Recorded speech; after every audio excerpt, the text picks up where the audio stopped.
దయచేసి video skip చేయకుండా చివరి వరకు చూడండి. మనం ఇప్పుడున్న పరిస్థితుల్లో 5 నిమిషాలు కరెంట్ లేకుంటే ఉండలేకపోతున్నాం.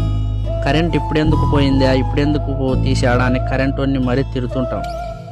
కరెంటు లైన్మెన్కు ఫోన్ చేసి మరీ కరెంట్ ఎప్పుడు వస్తుందని అడుగుతుంటాం. అలా అడుగుతున్నప్పుడు కరెంటు లేకుంటే 5 నిమిషాలు ఉండలేకపోతున్నప్పుడు కరెంట్ ఎందుకు పోయిందా అని అడుగుతున్నప్పుడు కరెంటు బిల్లు కట్టే విషయంలో కూడా అదే విధంగా ఉండాలి. మేమేమో ఎండనక వాననక రేయనక కరెంటు ఇవ్వాలనే ఉద్దేశంతో ఎంతో కష్టపడుతుంటాం మీకోసం.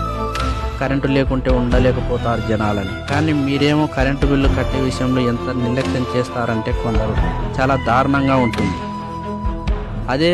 అదే మీరు టీవీ బిల్లు కానీ మొబైల్ బిల్లు కానీ 1 గంట పని చేయకపోతే ఆలస్యం చేయకుండా రీఛార్జ్ చేసుకొని వాడుకుంటారు.